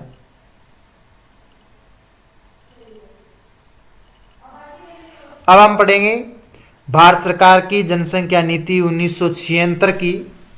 और 1976 की जो जनसंख्या नीति थी, ये जो नीति आप देख रहे हैं, इसे राजनीतिक इच्छा से लिप्त नीति मानी जाती है। यानी जो 1976 में अलग अलग राजनीतिक पार्टियां आई और राजनीतिक पार्टियों के द्वारा इस नीति का चुनाव किया गया और इसमें अनेक बिंदु दिए गए थे कि चिकित्सा सुविधाओं की निःशुल्क व्यवस्था करना। यानी जो चिकित्सा सुविधा है जो भी, उसमें दवाई पानी सब चीज़ें हैं वो निःशुल्क व्यवस्था की जानी चाहिए। यानी हर किसी को निःशुल्क दवाई व्यवस्था सुनिश्चित करना। 2 नंबर है महिलाओं की शिक्षा में सुधार, यानी महिलाओं को भी घर के कामकाज के लिए ही नहीं परंतु बाहरी जो स्कूल है, कॉलेजी शिक्षा है, वहां तक भी लेके जाना, तो शिक्षा में सुधार हुआ। और विवाह की आयु है लड़कियों की 18 वर्ष और लड़कों की 21 वर्ष है, वो सुनिश्चित की गई। 4 नंबर है राज्य सरकार को केंद्रीय सहायता का 8% परिवार कल्याण में हिस्सेदारी देना, तो ये भी बहुत बड़ा महत्व था 1976 की नीति में कि राज्य सरकार को केंद्रीय सहायता भी 8% है वो परिवार कल्याण में उनको देना। तो 1976 की ये नीति थी, तो आप नोट कर लीजिए।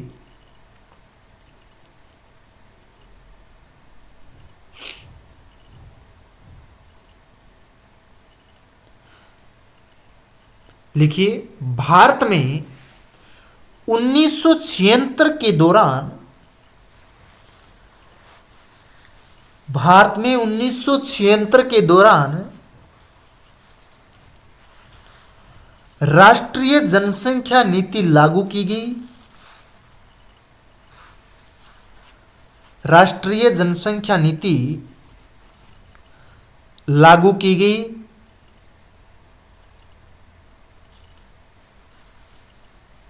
इस नीति का उद्देश्य, इस नीति का उद्देश्य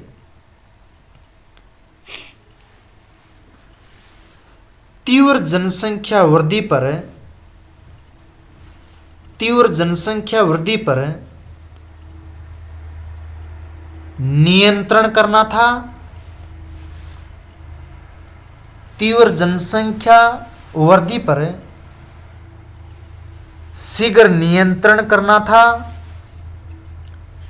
इसमें जबरन नसबंदी, यानी उस समय 1976 के समय लोगों को, पुरुषों को है वो जबरदस्ती गांवों से उठा करके लेके जाते थे और उसकी नसबंदी कर देते थे। तो वो एक उपाय सोचा गया था कि इससे जनसंख्या है वो नियंत्रित हो सकती है। तो इसे जबरन नसबंदी, 2 बच्चे का नियम, 2 बच्चों का नियम, ये लक्ष्य दिए गए। 2 बच्चों का नियम लक्ष्य दिए गए।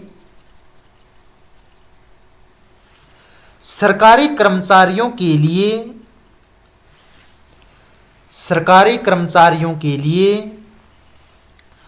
परिवार नियोजन को अनिवार्य करने जैसे, परिवार नियोजन को अनिवार्य करने जैसे प्रावधान भी शामिल थे। परिवार नियोजन को अनिवार्य करने जैसे प्रावधान शामिल थे, यानी कोई सरकारी जॉब में है तो उनको भी नियोजन यानी प्लानिंग करनी कि हमें 2 ही बच्चे उत्पन्न करने। अगर 3 बच्चा है तो वो या तो सरकारी नौकरी नहीं कर सकता है या फिर उसको सरकार है वो नौकरी से हटा सकती है। तो ये प्रावधान है वो किए गए थे। इस नीति से कुछ समय के लिए, इस नीति से कुछ समय के लिए जन्म दर में कमी आई। इस नीति से कुछ समय के लिए जन्म दर में कमी आई।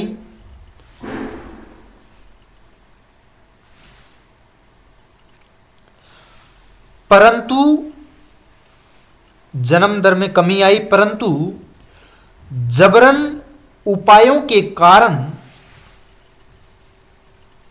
जबरन उपायों के कारण व्यापक जन असंतोष उत्पन्न हुआ। व्यापक जन असंतोष से उत्पन्न हुआ, यानी लोगों को जबरन है वो उठा करके लेके जाना और इस तरह से नसबंदी करना। तो ये कुछ समय के लिए तो ठीक था, परंतु फिर लोगों में, जनता में वो आक्रोश उत्पन्न हो गया था, लोग में असंतोष उत्पन्न हो गया, तो सरकार का वो विरोध करना शुरू कर दिया। और जैसे ही गांव में वो गाड़ियां आती तो महिलाएं हैं, वो हमारे ग्रामीण क्षेत्रों में महिलाएं उसके पीछे दौड़ती थी, लाठी डंडे लेकर के, मटके लेकर के भी दौड़ती थी, तो उनकी खूब पिटाई करती थी। और पुरुषों को है वो अपने जो घर में दरवाजे में है वो बंद कर देती थी, तो इसलिए वो बाहर नहीं निकलने देती थी। अगर वो गाड़ी आती और पुरुष बाहर है गांव से, तो उसको जबरन उठा करके ले जाते थे और ले जा करके उसकी नसबंदी कर देते थे। ठीक है ना। तो ये सरकार के द्वारा 1976 में चलाया गया था। तो इस तरह से लोगों में असंतोष उत्पन्न हो गया कि ये कैसे हो रहा है, सरकार है हमारे साथ में जबरदस्ती कर रही है, नसबंदी क्यों कर रही है। तो इस तरह मानव अधिकारों की, आगे नोट कीजिए, मानव अधिकारों की अनदेखी और, मानव अधिकारों की अनदेखी और राजनीतिक विरोध के कारण, राजनीतिक विरोध के कारण यह नीति असफल सिद्ध हुई। यह नीति असफल सिद्ध हुई और 1977 में इसे समाप्त कर दिया गया। 1977 में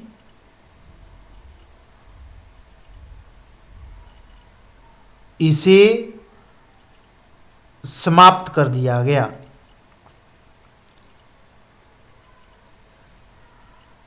इस नीति में महत्वपूर्ण तथ्य इस प्रकार थे।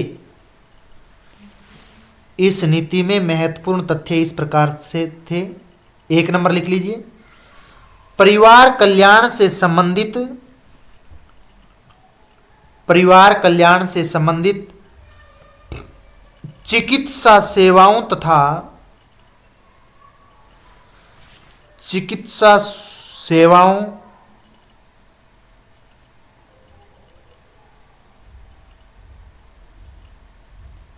सेवाओं की निःशुल्क व्यवस्था करना, चिकित्सा सुविधाओं की निःशुल्क व्यवस्था करना। 2 नंबर है, मां व बच्चों के स्वास्थ्य, मां व बच्चों के स्वास्थ्य संबंधी कार्यक्रम को महत्व देना। मां व बच्चों को स्वास्थ्य संबंधी कार्यक्रम को महत्व देना। 3 नंबर है, महिलाओं की शिक्षा के स्तर में सुधार लाना। महिलाओं की शिक्षा के स्तर में सुधार लाना, यानी महिलाओं को भी पढ़ने की आजादी दी गई थी। 4 नंबर है, विवाह की आयु लड़कियों के लिए 18 वर्ष व लड़कों के लिए 21 वर्ष करना।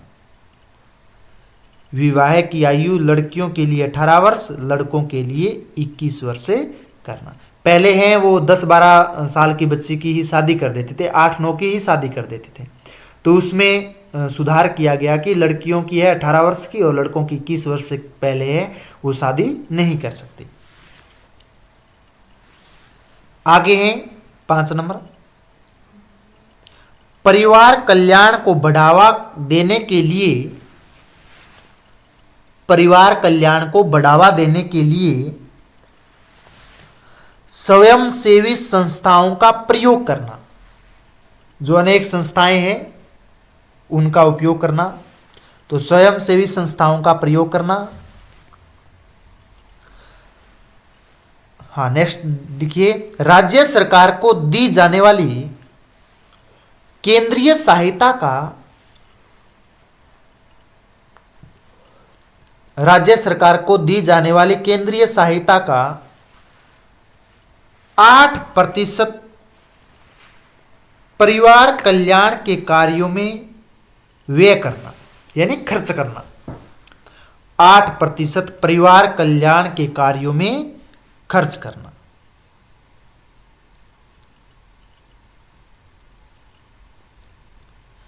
अब हम पढ़ेंगे संशोधित नीति 1977 की। 1976 की जो नीति थी नसबंदी में असंतोष की वजह से लोगों में उसको समाप्त कर दिया गया था। फिर 1977 में उसमें संशोधन किए गए थे। और वो कौन कौन से संशोधन थे तो हम देख सकते हैं यहाँ पर है। यह नीति 28 अप्रैल 1977 को बनाई गई और इसमें निम्न संशोधन किए गए थे। पहला तो है पूर्णतया स्वैच्छिक नियोजन करना, यानी जो नसबंदी है वो अपनी इच्छा अनुसार ही करवाना। वो इच्छा अनुसार पुरुष भी करवा सकता है और महिलाएं भी करवा सकती है, तो वो अपनी इच्छा पर निर्भर है।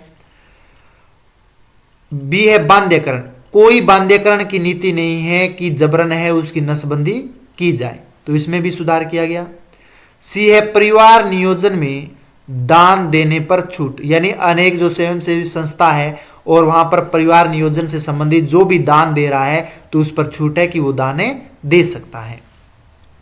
उसके बाद में पाठ्यक्रम में जनसंख्या शिक्षा को जोड़ना, यानी जो हमें छठी क्लास के बाद में जनसंख्या से संबंधित अध्याय पढ़ते हैं तो वो अध्याय सभी शिक्षा क्षेत्र में पाठ्यक्रम में जोड़ना। इसके साथ साथ में मुफ्त इलाज, यानी इलाज है कोई भी हो, पुरुष हो चाहे महिला हो, इसका इलाज निःशुल्क यानी मुफ्त किया जाना। विवाह की आयु है वो कानूनी रूप से निर्धारित की गई थी, 18 और 21 वर्ष की आयु होनी चाहिए। इसके साथ साथ में केंद्रीय सहायता यानी केंद्र सरकार है समय समय पर है वो सहायता राशि है वो दी जाती है। तो आप हेडिंग डाल लीजिए संशोधित नीति 1977, बहुत मोस्ट इंपॉर्टेंट है आपके लिए। संशोधित राष्ट्रीय जनसंख्या नीति 1977।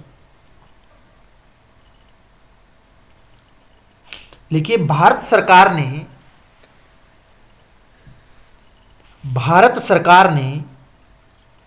1976 में जो नीति की घोषणा की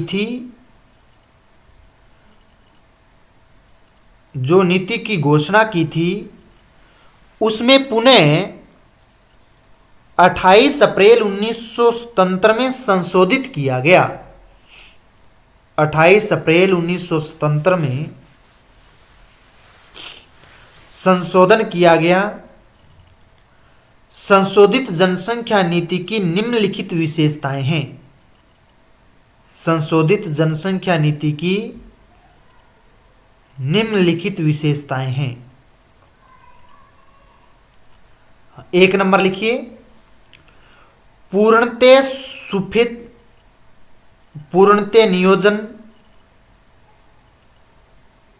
स्वैच्छिक नियोजन लिख सकते हो।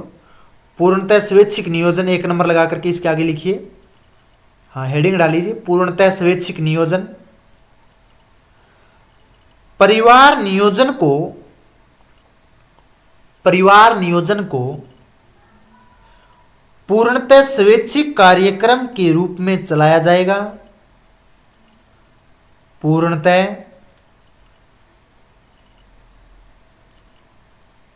स्वैच्छिक कार्यक्रम के रूप में चलाया जाएगा जिसमें माता व शिशु के स्वास्थ्य, परिवार कल्याण, महिला अधिकार व पोषण आदि पर ध्यान दिया जाएगा। महिला अधिकार व पोषण आदि पर ध्यान दिया जाएगा। 2 नंबर बांध्यकरण, हाँ इसी में है 2 नंबर बांध्यकरण। इस कार्यक्रम को प्रोत्साहित करने के लिए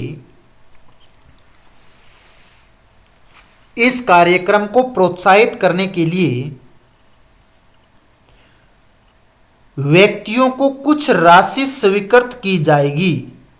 जो अब देते हैं ना, बच्चा उत्पन्न होता है तो उसको 6,000 रुपए देते हैं, तो यानी वो राशि पहले 2,000 थी अब 6,000 है, तो कुछ राशि स्वीकृत की जाएगी जिससे नसबंदी या बांध्यकरण पर जनसंख्या को सीमित करे। नसबंदी या बांध्यकरण पर जनसंख्या को सीमित करे, यानी वो प्रोत्साहित राशि होती है। तो उसमें कुछ राशि भी दी जाती है। 3 नंबर, परिवार नियोजन में दान देने पर छूट। परिवार नियोजन में दान देने पर छूट। लिखिए, सरकार द्वारा परिवार नियोजन में दान देने वाले व्यक्तियों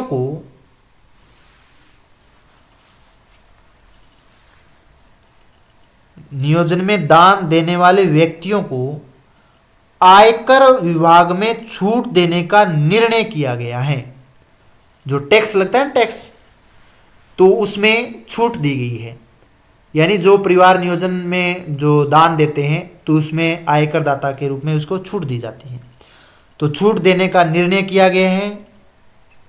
यह दान केंद्रीय स्वास्थ्य मंत्रालय द्वारा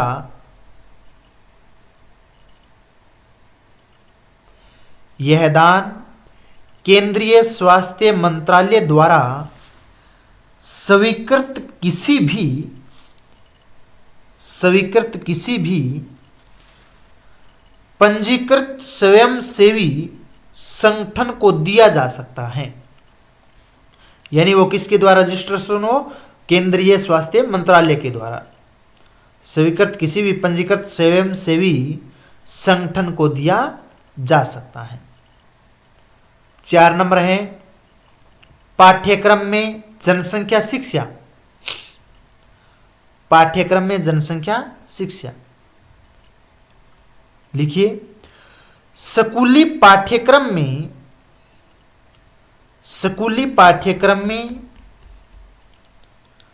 जनसंख्या शिक्षा से संबंधित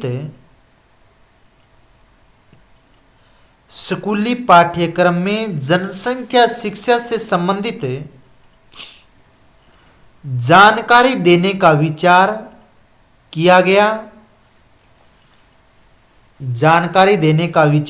गया।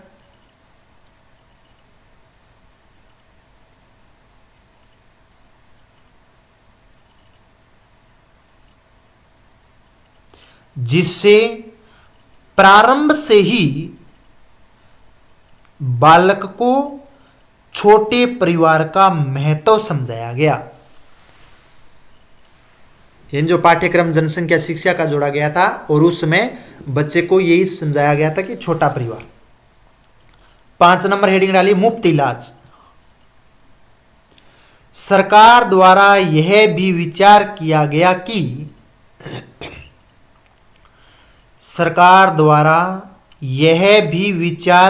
गया कि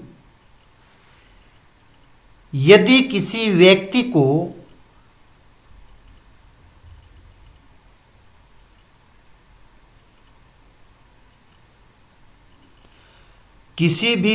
को नसबंदी करवाने में या अन्य किसी साधन के प्रयोग में किसी प्रकार की सहायता की आवश्यकता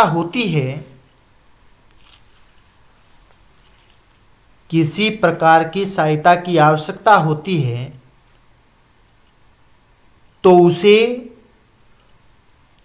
तुरंत निःशुल्क इलाज करवाया जाएगा। तुरंत निःशुल्क इलाज करवाया जाएगा।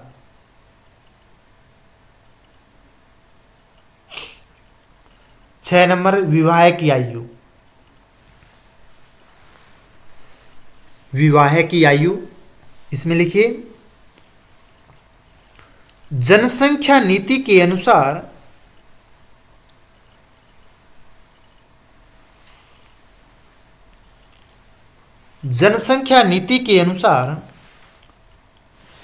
विवाह की आयु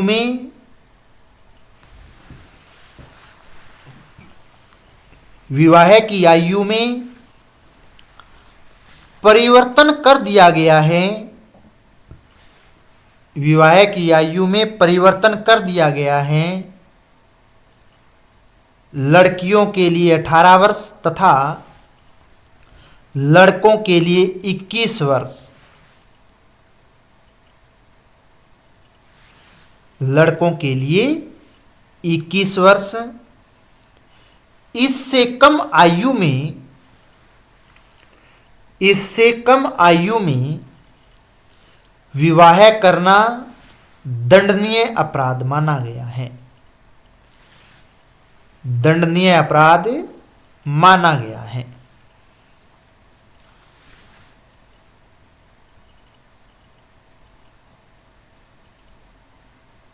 तो ये थी संशोधित जनसंख्या नीति 1977। अब हम नेक्स्ट पढ़ते हैं राष्ट्रीय जनसंख्या नीति 2000 या आधुनिक जनसंख्या नीति 2000 के बारे में। तो राष्ट्रीय जनसंख्या नीति 2000 के बारे में अगर पढ़ें तो उसमें कुछ सुझाव अलग से दिए गए हैं, कुछ संशोधन भी किए गए हैं। और इसमें 8वीं पंचवर्षीय योजना में एक विशेषज्ञ दल का गठन किया गया, यानी एक टीम गठित की गई थी 8वीं पंचवर्षीय योजना में। और इस दल की जो अध्यक्षता की गई थी वो की थी डॉक्टर M.S. स्वामीनाथन के द्वारा। तो डॉक्टर M.S. स्वामीनाथन ने जो दल गठन किया था उस दल की अध्यक्षता की थी।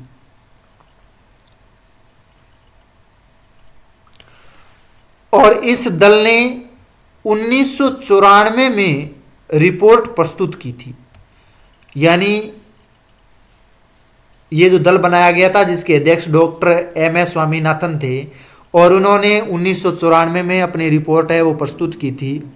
और इस रिपोर्ट को 2000 ईस्वी में अटल बिहारी वाजपेयी की सरकार थी, बीजेपी की सरकार थी, और उन्होंने 15 फरवरी 2000 को घोषित की गई थी।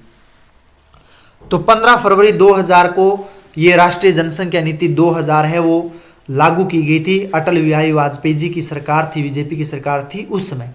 और ये रिपोर्ट किसने प्रस्तुत की थी? Doctor M.S. स्वामीनाथन इस दल के अध्यक्ष बनाए गए थे। और इस रिपोर्ट ने 1994 में ये रिपोर्ट सौंपी गई थी और 2000 में इसे लागू किया गया था। तो इसमें मुख्य रूप से क्या है, तो हेडिंग डाल लीजिए राष्ट्रीय जनसंख्या नीति 2000 है, मोस्ट इंपॉर्टेंट है। लिखिए राष्ट्रीय जनसंख्या नीति 2000। हाँ, हेडिंग डाल करके लिखिए राष्ट्रीय जनसंख्या नीति 15 फरवरी 2000 को लागू की गई। 15 फरवरी 2000 को लागू की गई।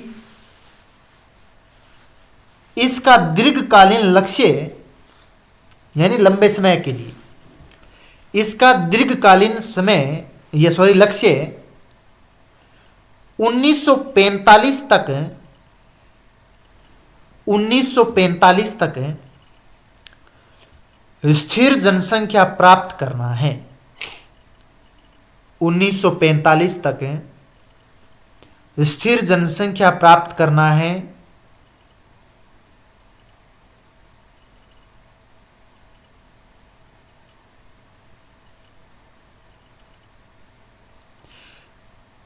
इस नीति के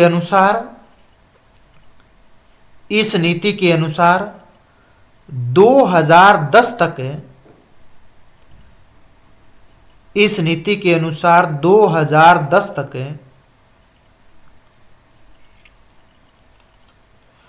शिशु मृत्यु दर 30 प्रति 1000 मात्र मृत्यु दर 30 प्रति 1000 यानी 1000 शिशुओं पर 30 जो शिशु है वो मृत्यु हो। पहले 145 थे या 150 से ज़्यादा थी, अब 30 कर दिया है 2010 तक। और मात्र मृत्यु दर 100 प्रति 1 लाख यानी 1 लाख महिलाओं पर 100 मात्र मृत्यु दर हो। तथा कुल प्रजनन दर 2.1 तक लाने का लक्ष्य रखा गया। 2.1 तक लाने का लक्ष्य रखा गया। इसमें महिला सशक्तिकरण, शिक्षा, विवाह की आयु में वृद्धि, इसमें महिला सशक्तिकरण, शिक्षा, विवाह की आयु में वृद्धि और गर्भ निरोधक सुविधाओं के विस्तार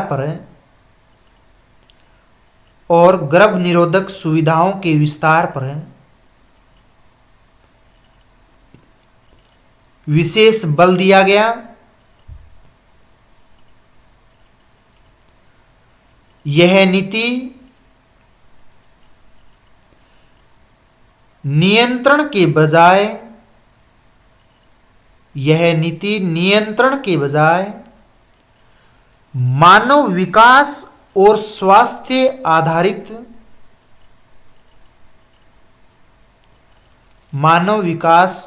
स्वास्थ्य पर आधारित है।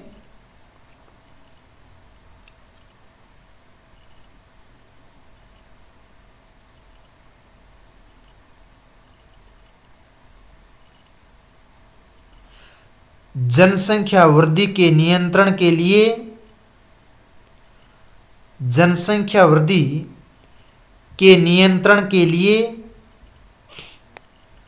सुझाव देने के लिए एक विशेषज्ञ दल का गठन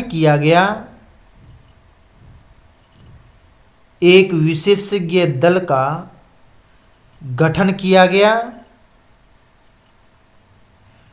जिसकी अध्यक्षता डॉक्टर एम.एस. स्वामीनाथन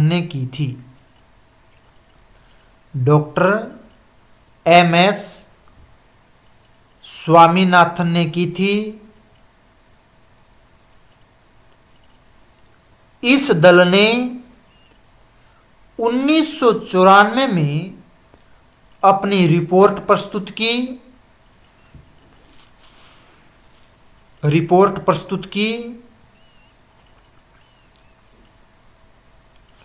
इस रिपोर्ट को सुझाव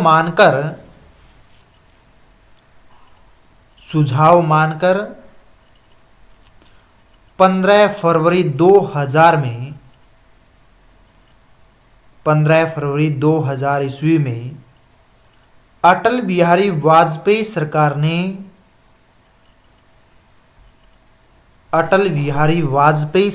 ने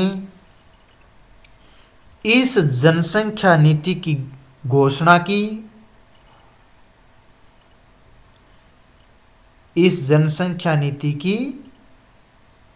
घोषणा की। तो ये थी राष्ट्रीय जनसंख्या नीति 2000 जो 15 फरवरी को लागू की गई थी और इसके अध्यक्ष जो बनाए गए थे वो डॉक्टर एम.एस. स्वामीनाथन को बनाए गए थे जो 8वीं पंचवर्षीय योजना के दौरान, और इन्होंने 1994 में ये रिपोर्ट प्रस्तुत की थी। तो आज की ये क्लास आपके लिए बहुत मोस्ट इम्पोर्टेंट क्लास थी। आपके ये टॉपिक लगता है जनसंख्या नीति और कार्यक्रम, और इससे संबंधित क्वेश्चन आपसे पूछे जाते हैं। तो आप इस क्लास को रेगुलर के रूप में ज़रूर पूर्ण देखोगे और साथ साथ में आप अपना नोट्स हैं उसको पूर्ण करोगे, और मुख्य एग्जाम में ये क्वेश्चन मुख्य रूप से आपसे पूछा जाएगा जनसंख्या नियंत्रण के बारे में और उसकी नीतियां और कार्यक्रम क्या रहे थे। तो इसके लिए आपको बहुत बहुत धन्यवाद। अभी तक लाइक नहीं किया है तो वीडियो को लाइक कर दीजिएगा, कमेंट करके आप ज़रूर सलाह दोगे, अपनी अपनी राय रखोगे, और अभी तक चैनल पर आप नए आए हो तो आप सब्सक्राइब से है वो कर दीजिएगा। आपका प्यार स्नेह इसी तरह से बना रहे, इसके लिए बहुत बहुत आपका धन्यवाद। जय हिंद, जय भारत, बहुत बहुत धन्यवाद।